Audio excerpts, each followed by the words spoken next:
Hello and welcome to the Great Birth Rebellion podcast, where we grapple with current research to help you get the best out of your pregnancy, birth and postpartum journey while still challenging the dominant birth culture. I'm your host, Dr. Melanie Jackson at Melanie the Midwife, and I'm joined weekly by my co-host B from Core and Flora Store, and this is the Great Birth Rebellion. All right. Welcome everybody to this week's episode of the Great Birth Rebellion. And we are finally doing this massive topic that we actually get a lot of emails about. And today we're looking at pregnancies and birth for women who've used assisted reproductive technologies. We're going to call it ART, assisted reproductive technologies, or IVF. So we may use those terms interchangeably and just kind of bundling the terminology in for the sake of helping the conversation to flow. So sorry if you know all the little finer details of all the different IVFs and ARTs. This could be frustrating, but that's what we're going to do because we've got 1 hour. And frustration alert. We need to have frustration alerts. We're not doing trigger alerts. We're doing frustration alerts. For anyone, feelings alerts. You might have big feelings alerts with this one if this is you. That's a really, that's a really considerate, nice thing to do. Yeah, thanks. Maybe not. Maybe you've got big feelings about doing that. Let's get into it. Everyone with big feelings is now shut off the podcast. Yes, so that's what we're talking about. Women who have successfully become pregnant using this technology. And today we are not discussing the ethics of assisted reproductive technology or the process or the medicines involved. We're pretty much going to discuss from the point that you discover that you're pregnant through an ART process that was successful. And now it's a time for you to choose what to do next and what is the plan for the rest of your pregnancy. We obviously cannot cover every single little detail of every possible complicating factor that's got to do with IVF. This is going to be broad strokes. And for those who have already signed up to the Great Birth Rebellion Information Hub or the Assembly of Rebellious Midwives, you guys have access to ask more questions and get more detailed answers, and we can keep having this discussion in the assembly.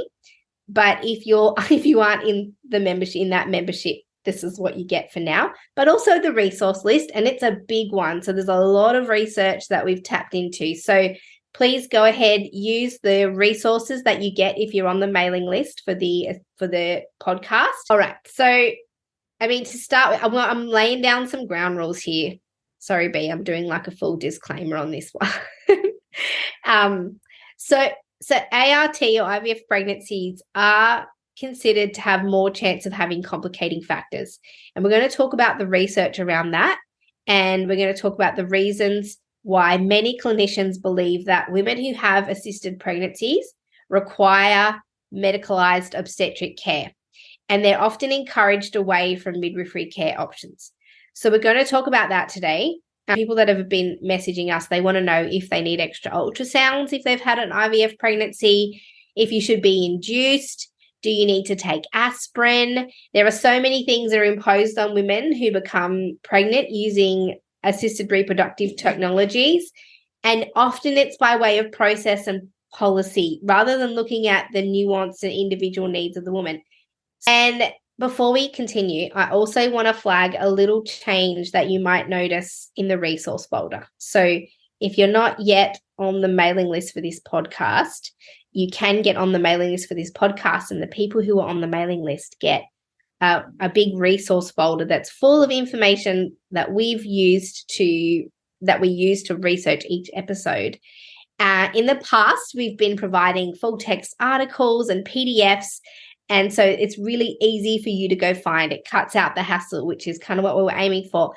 But this does mess with the algorithms that journals have set up to track engagement for their authors, and authors are sometimes rewarded on how much engagement their articles get. So by us providing PDFs, that affects their impact rating because the number of times people click on the access link is kind of how they get rewarded. So we want to respect that process and avoid breaking any copyright rules. So we're providing the resource list as a list of links instead of PDFs. So that's the change we're going to make. So the resource folder might be a bit jumbled at the moment as we take down things and put new things up. So there's a bit of transition period.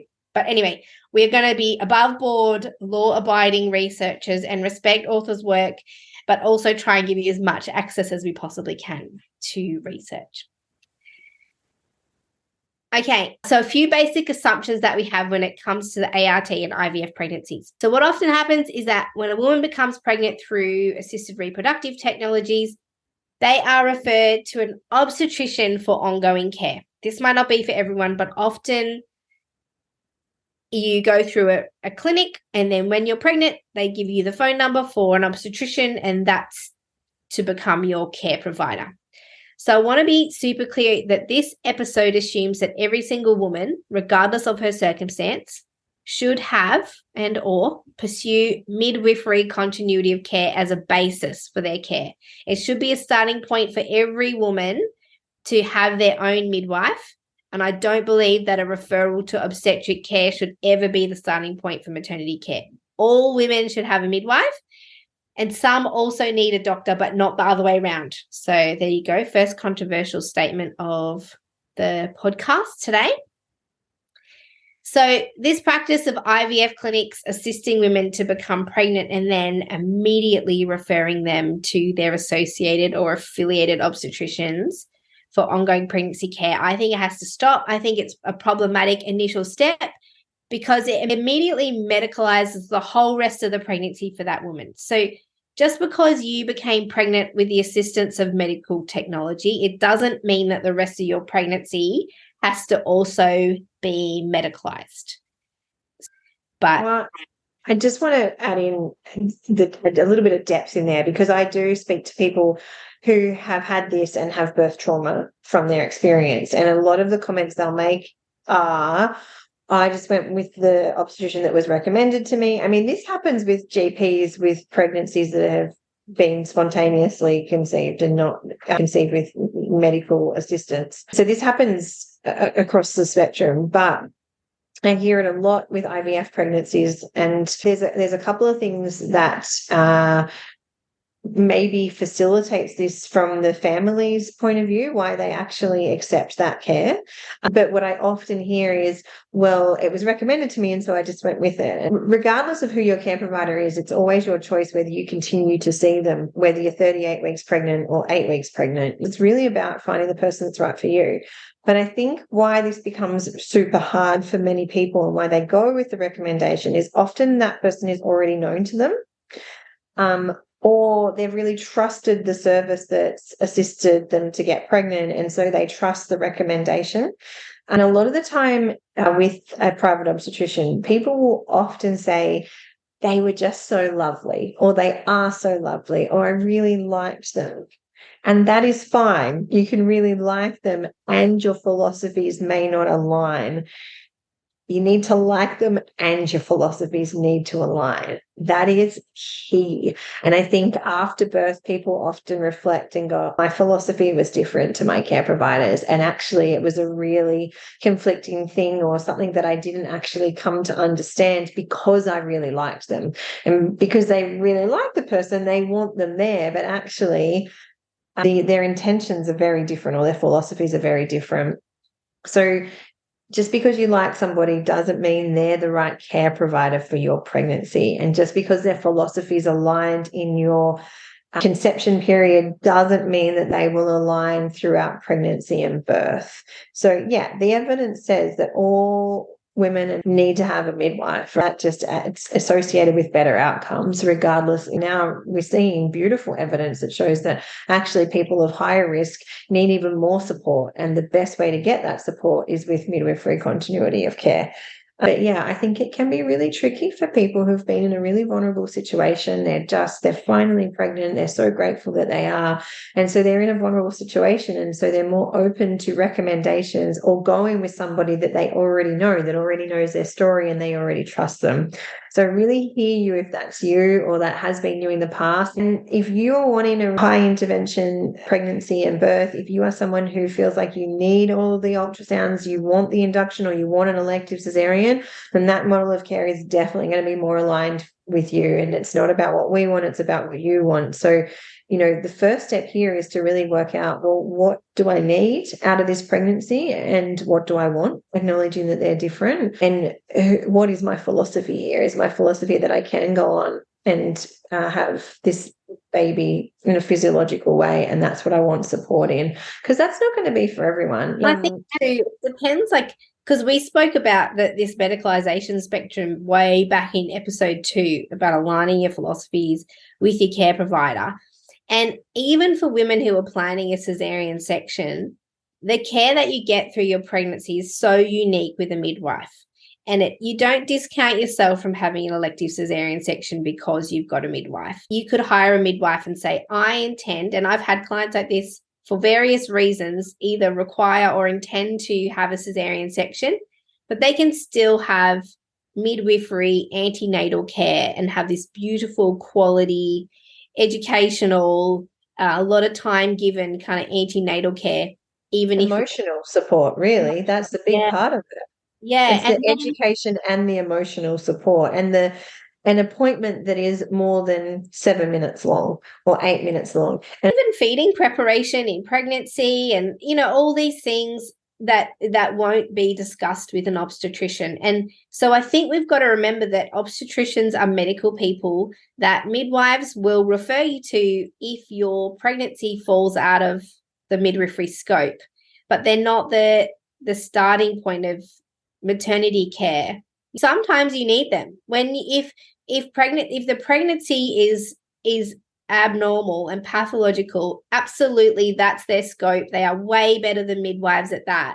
Our job as midwives is to look after women and then refer to more specialized services as required, rather than have a specialized service be like the next step and completely skipping over the idea that every woman should have access to midwifery care. We're not the experts of everything, and so we're going to refer when that's needed.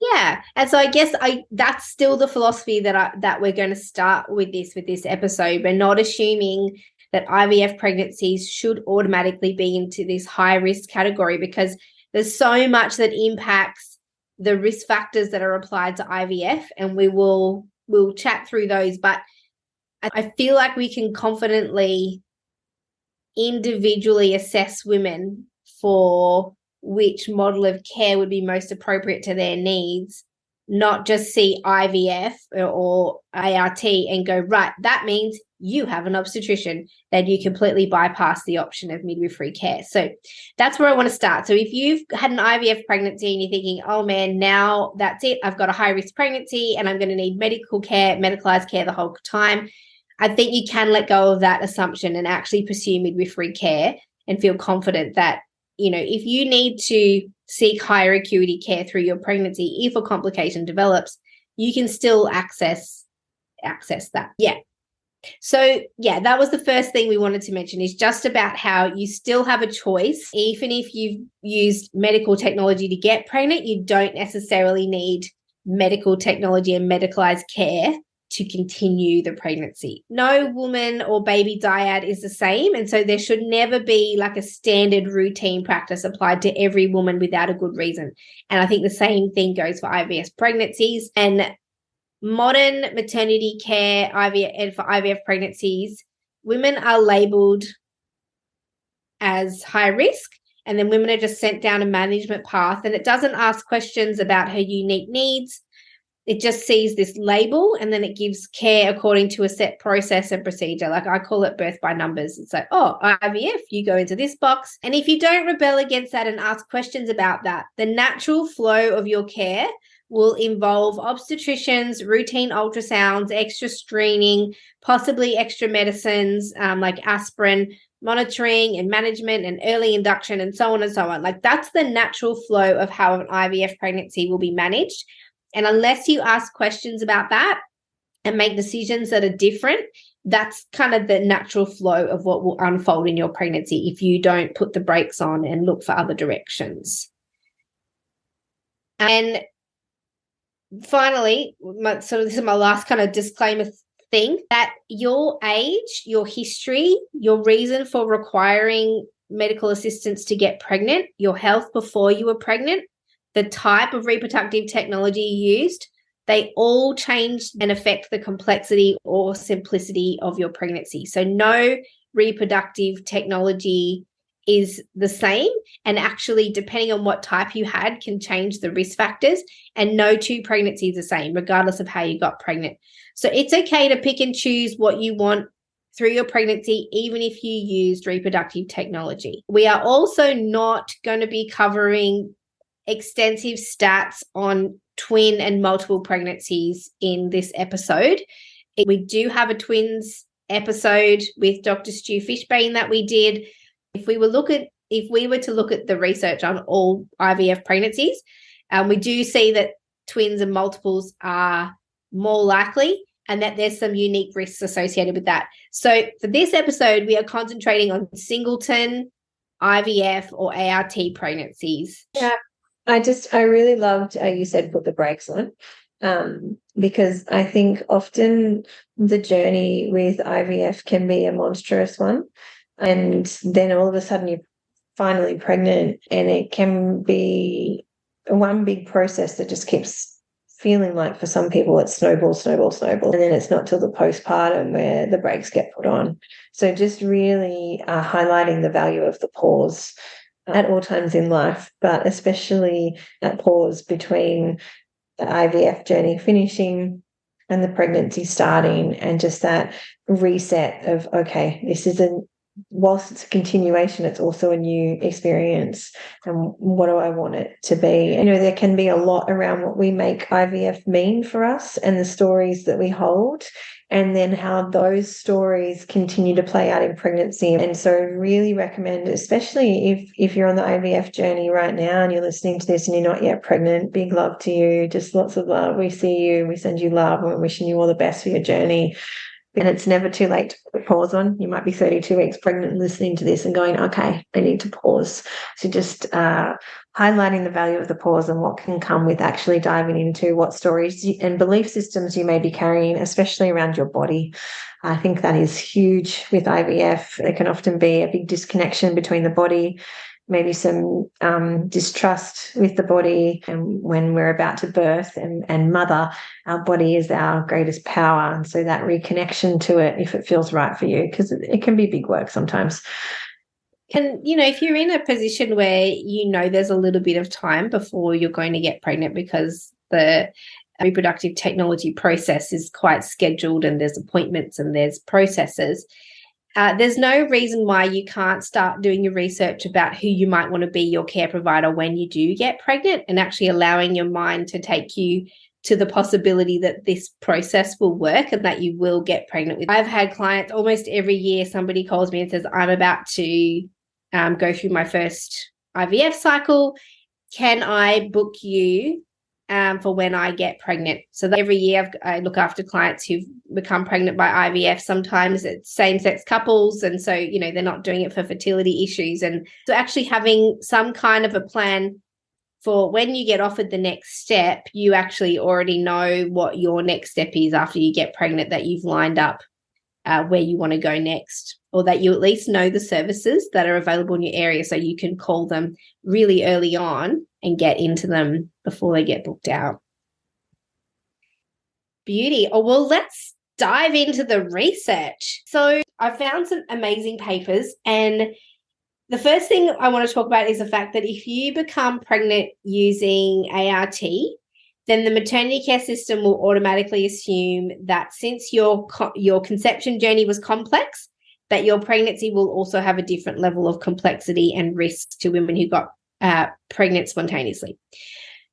So we are interested in discussing today is if IVF pregnancies do come with unique or increased complexity, and if there is an increased chance of something might not be straightforward with your pregnancy, what happens then? So current research suggests that although most pregnancies will be uncomplicated that have been conceived through IVF pregnancies, they do have an increased chance of preterm birth, low birth weight, small for gestational age.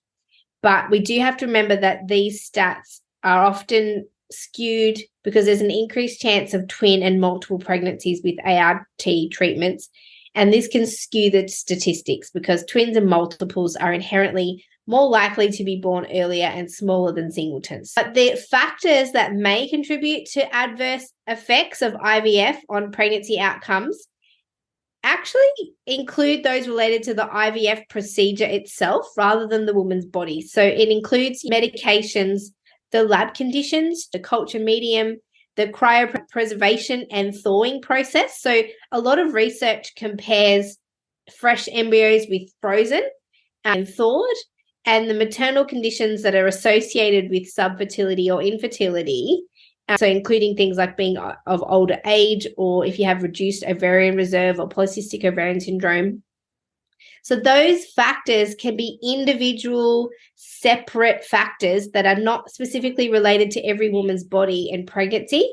And so a lot of the research makes a clear point to say that it's often impossible to separate the individual factors that affect the risk of adverse outcomes in pregnancies that are achieved with IVF.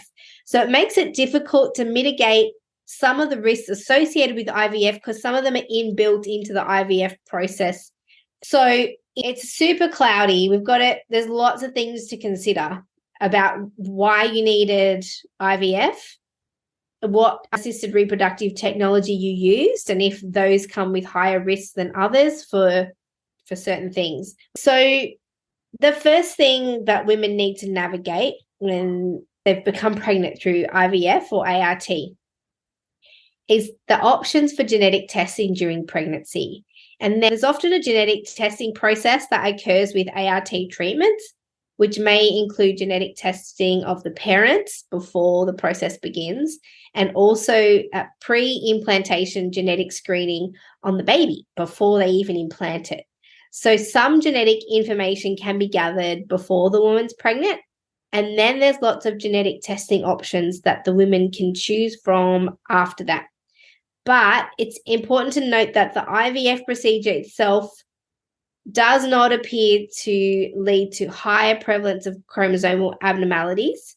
However, the other factors that led to the need for IVF may play a role in the increased risk for chromosomal abnormalities in these pregnancies, including women who are older. And sometimes severe male and female factor infertility can be associated with higher risk for chromosomal abnormalities. So we're not saying there's not an increased risk. We're just saying it may not actually be because of the IVF process. It may be because of what's inherently going on anyway, that if some of these people who became pregnant through ART, even if became pregnant spontaneously, would have had an increased risk of chromosomal abnormalities. So it's not the IVF itself that can create a circumstance where babies have more chance of chromosomal abnormalities, but rather the reasons for why the IVF was required in the first place. So if you had IVF for other reasons other than subfertility or infertility or fertility problems, then you might decide to opt out of some of the screening options that are offered to you, because there's quite a lot. There are some very invasive ones, including amniocentesis and chorionic villus sampling, and some less invasive screening options like the nuchal translucency ultrasound, or there's the blood test, the NIPT. Sometimes they call it the Harmony test. But if we look at the stats, at the likelihood of genetic alterations for ART babies, the research says, quote, that the prevalence is extremely low and the absolute risk is very small. But there was a meta-analysis done where the researchers combined stats from multiple papers in their findings. So of 6,000, in this particular paper, of 6,112 ART pregnancies, 9 babies were born with a genetic abnormality, which represented 0.15%. And in spontaneous pregnancies, it was 0.02%. So, yeah, increased risk, but relatively small. So it's true that there's an increased risk, but the overall risk, this paper's saying, is still incredibly low. So, you can use this type of information to decide if you want genetic testing or not. You might want to opt out of some things, or you might feel really confident in the pre-implantation genetic testing that you might want to opt out of some of the early screening options. Or depending on your history and what you're particularly concerned about, you might decide to take it all on. I just want to reiterate there, I think a lot of people just do things because it's normal procedure without, again, pausing and thinking about, is this right for me? Do I actually want it? And a lot of people have no idea that they can actually say no and opt out of things. I mean, everything should be an opt-in, but often it actually feels more like an opt-out. So just highlighting there, really tuning in to you. Is this something that's right for me? Is it a full body? Yes. What would I do with the information? So just remembering you don't have to people please. And I really want to highlight here, people often don't understand that people pleasing is a part of the sympathetic nervous system. Most of us, the majority, know about flight or fright. We're starting to understand freeze more, but really that fawn part of the flight, fright, freeze or fawn system is huge. And so the fawn part is where we actually befriend people. It's a huge part of the good girl syndrome, and I see it in pregnancy, birth, and postpartum massively for women. I feel like so many women when they're sympathetically dominated, so when they're feeling stress or, when normally they're not actually fighting, they're fawning. And so they're making friends with people and doing what other people expect of them in order to stay safe. So you're the boss, tapping into your queen energy, that beautiful power, and going, is this right for me? And if it is, great. And if it isn't, great. It's about you. Yeah, and not accepting an answer of why do I need this test? Oh, because you had IVF. That's not a suitable answer. You want to know what particular risk factors do I have that would warrant this test. And also really understanding the flow and effects of what happens. Yeah. And there are some genetic tests that are more risky than others. So if the information is so important to you that it would change the course of what you choose, you might opt for potentially a higher risk test. But yes, basically you've got options for genetic testing. Let's forget the fact that you had a baby by IVF. You still have the same freedoms to choose and decide what kind of test you're going to have and why, and if they apply to your specific circumstance. The general thought is, yes, babies who are conceived by IVF have an increased risk of physical or congenital malformation. So that means that they're born with something due to altered development in utero. And there was a meta-analysis done on this in 2018, and they looked at 38 studies and they pulled the results to create a really handy table of stats that can help parents decide if these numbers are big enough to warrant the extra checks that they might be offered. So the meta-analysis did demonstrate that there are associations between IVF and congenital malformations, although it remains unclear, that's what the paper says, it remains unclear if this association is because of infertility, factors associated with the procedure, or both. So they can't differentiate if it was IVF or if it was something inherently in the person's body that caused these things. So when they pulled all of the estimates, they got the total numbers per 10,000 births. So for IVF pregnancies, the number of babies per 10,000 that were born with a congenital or physical malformation, so 10,000 births, roughly 476 babies conceived by IVF had a congenital malformation. Compared to with spontaneously conceived babies, 317 per 10,000. So IVF, 476, spontaneous, 317 per 10,000 births. So yeah, there's 158 baby difference in 10,000. But not all organ systems are equally affected. So this paper very conveniently divided up the stats. Some of the malformations are less severe, some more severe. And you can see, so for example, cleft lip or palate, IVF pregnancies, 1.3 per 1,000. But that's versus the naturally occurring pregnancies, 1.2. So not a huge risk. Ear, neck, face alterations, IVF pregnancies, 1.7 per 1,000 pregnancies. In naturally occurring pregnancies, 1.5. Central nervous system alterations, no difference. Both 1.7, whether IVF or not. Respiratory system alterations, same, 0.8 for both groups. Gastrointestinal, 3.8 babies per 1,000 versus 2.5 per 1,000 for IVF versus naturally conceived. Musculoskeletal alterations, so 11 per 1,000 for babies conceived through IVF, 8.1 for babies conceived spontaneously. Urogenital, so urinary tract and genitalia, 10.9 per 1,000 IVF, 6.4 per 1,000 for naturally conceived babies. And cardiovascular alterations, 5.7 in 1,000 compared to 5.2 in 1,000 for naturally occurring pregnancies. So we're talking like 0.0 something percent for many of these. Yeah, so super tiny. So yes, like there is an increase, but understanding how much the increase is helps parents to decide how much intervention, screening, and checking they're going to do. So yeah, it kind of helps bring things into perspective. And a lot of these things can be checked off.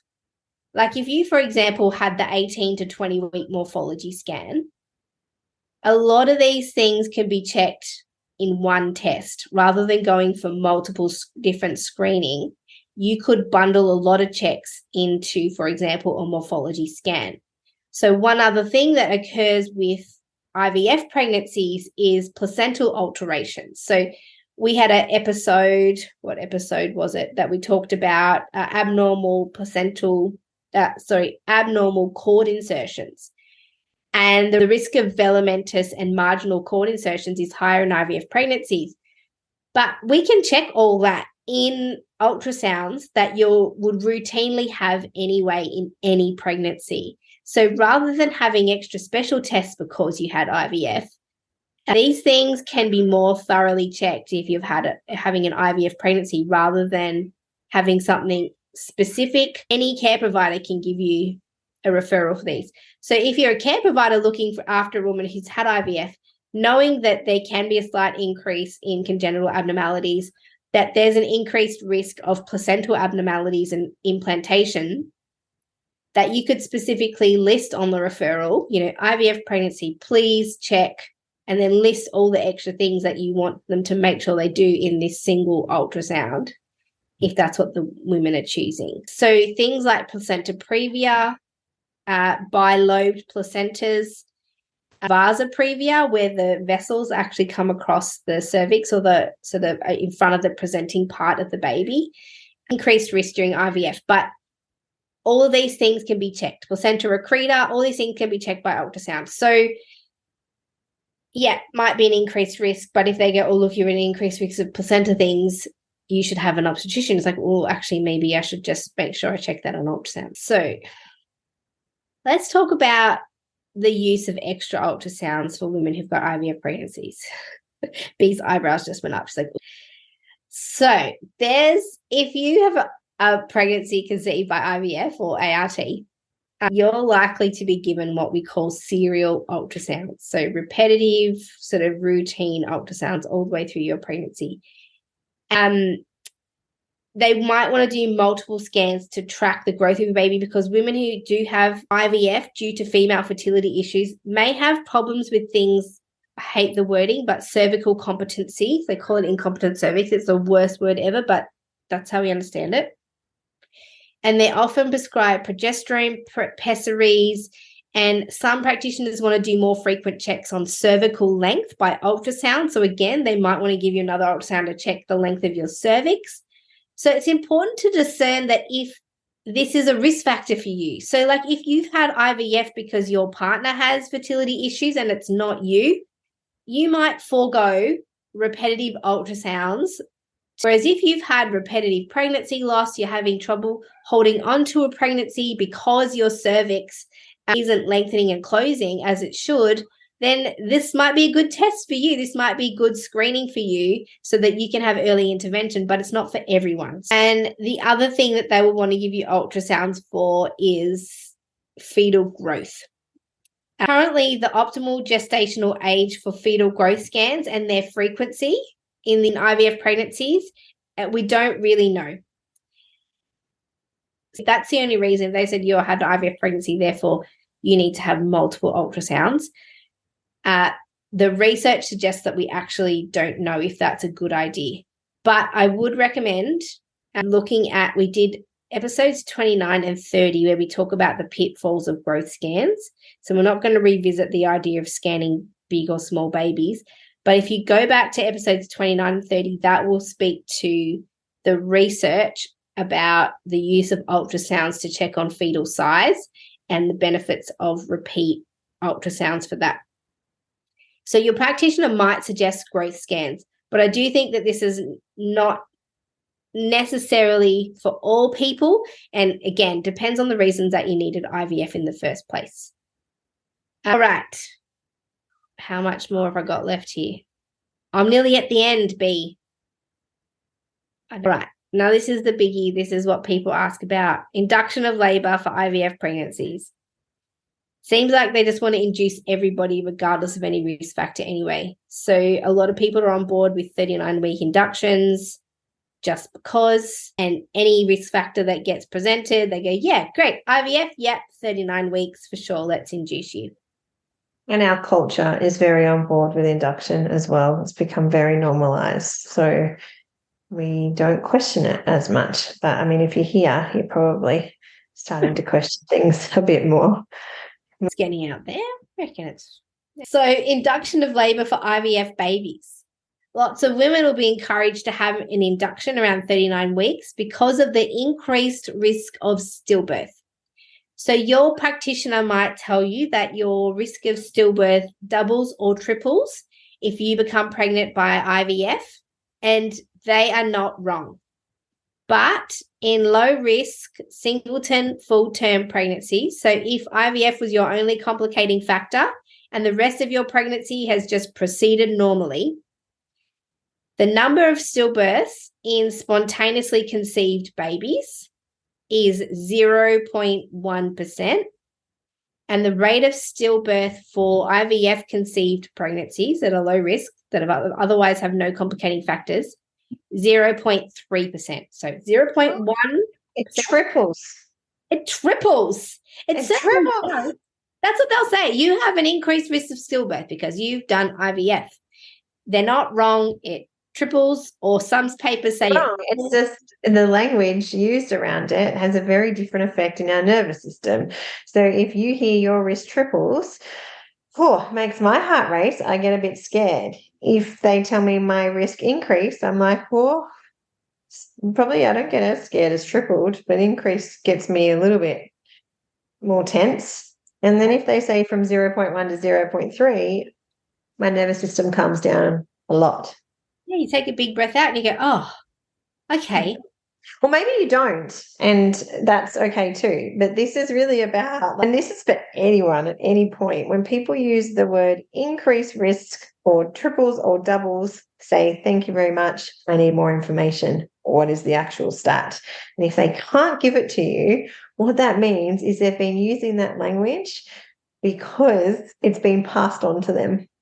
Or they read research a really long time ago and they're not on top of the research. And that is okay, because not all of us, especially when we're clinical, it's hard to be on top of the research.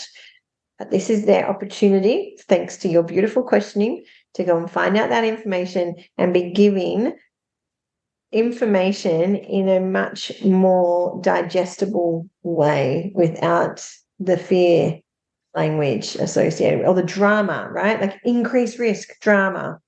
Triples, drama. We want information without judgment and fear. Yeah. Or drama and fear. And there's layered complexity too, because then clinicians are going, okay, this is an IVF pregnancy, therefore there's an increased risk of stillbirth. Also, this woman might have needed IVF because she's 46.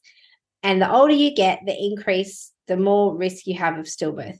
Also, every week she goes beyond 39 weeks, we know that the stillbirth rate increases naturally anyway for any pregnancy. So clinicians are layering these sort of risk factors and going, oh man, she had IVF. Oh man, she's 46. Oh my gosh, she's now 41 or 40 weeks. and the complexity layers, and we actually are really crap at working out the actual risk that people are at. We can't tell each woman, like, this is your chance of having a stillbirth when you layer these complex risk factors on top of each other. And so we don't know. So to satisfy our own fears and uncertainties, we're suggesting a 39-week induction. And that's ass covering. So that's like, if anything happens to you or your baby and somebody turns around and goes and starts to question the care of your care provider, they can say, no, I did everything I was supposed to. I offered her a 39-week induction, and so I followed all the rules, and therefore I can't get in trouble. So we actually don't have very good ways of working out what your actual chance of things happening is, and so they will just offer you the option that feels safest to them. But you've got to choose the option that feels safest to you. We also did the induction of labour episode 33 with Hannah Darlin. So I think go ahead and have a look at that as well if you're facing the decision of having to decide whether or not you're going to have an induction of labour at 39 weeks. But current research suggests that, this is a quote from one of the papers, it's currently unknown whether elective delivery at 39 weeks of gestation reduces the risk of maternal morbidity and improves perinatal outcomes in pregnancies achieved with IVF when compared to expectant management. And there was a systematic review of published randomized controlled trials, and that said that in asymptomatic, uncomplicated singleton pregnancies, induction of labour between 39 weeks and 40 and 7 does not increase the risk of cesarean section delivery when compared to expectant management, but it also doesn't reduce the rates of adverse perinatal outcomes, including death, low APGAR scores, and the need for neonatal intensive care. So the current recommendation that is, in the absence of studies focused specifically on timing of delivery for pregnancies achieved with IVF, it's recommended that shared decision-making between women and healthcare providers when considering induction of labour at 39 weeks is what is the current suggestion. It's not you should have one. It's we don't really know. So you guys chat amongst yourselves about what you want and what you feel like you need and make a decision based on that. And that is all of the writing that I did around IVF pregnancies. And there is like 2 pages of links for people to read. The article at the top of the resource page was brilliant. And you can click on all the little research papers that they used in the paper and actually keep going down all little rabbit holes that you want to find there, depending on what your circumstance is for IVF pregnancies. But take-home message is, just because you needed medical assistance to get pregnant, it does not mean that you are going to need medical assistance to stay pregnant and have a healthy and normal pregnancy and birth. That you deserve midwives just as much as everybody else does, and that just because you required technology before does not mean your body's not going to function now through the pregnancy, because there's lots of different reasons that people have IVF, and we need to take a nuanced and detailed and individualized approach to every single pregnancy, including ones that are conceived with assistance. And routine induction simply based on IVF is not evidence-based. Correct. Simply based on IVF and not evidence-based. You've got to consider the entire picture. Why couldn't you conceive in the first place? Are there pre-existing health conditions? Is there something else that layers your risk? What do you want? All these things. And the other one was aspirin, which I didn't talk a lot about, but there are papers in the resource folder which talk about how if IVF is the sole reason that your clinician is recommending aspirin, there's not really research to support that. There has to be other factors that would support the use of aspirin in pregnancy, not just IVF in itself. I should just throw that in there. Yeah, it's big, right? People who have IVF, and I mean, everyone comes to it so differently. There's same-sex couples who are otherwise healthy, and that is their means of getting pregnant. Like, it's such a broad spectrum of people who access this technology, and therefore, really having these routine policies to cover everyone. When they're not evidence-based, you've got every right to question them and question whether they're right for you.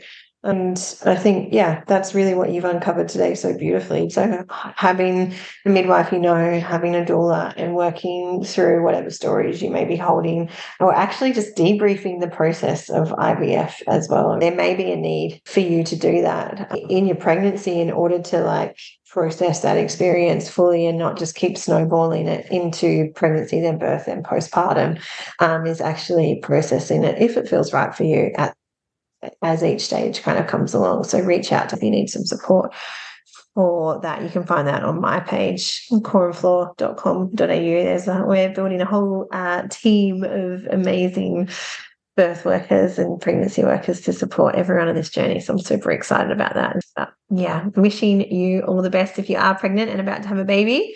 Wishing you an epic birth and postpartum that is a full body yes in you, where you get your needs met. 100%. And if you're currently going through some assisted technology to get pregnant, then you can make part of your journey the research that you're going to do when you do get pregnant, and who you might want to look after you and what the best path feels like. You don't have to take the path that somebody else has chosen for you. Epic. I think we're done here. We did it in one episode. Thought we might have talked a little bit more, but you just nailed out the research. That was very research heavy, but I think it needs to be. Totally. We will see you in the next episode of the Great Birth Rebellion.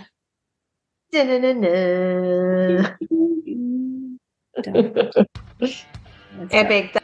Thanks for listening with us today. Don't forget to subscribe to our podcast on your favourite podcast platform and join our mailing list at melaniethemidwife.com. Mel sends out weekly emails with access to all the evidence we use in this podcast. You can find out more about Mel at melaniethemidwife.com and find out more about me, B, at coreandfloor.com.au. We can't wait to bring you next week's episode of The Great Birth Rebellion. Yeah! All right.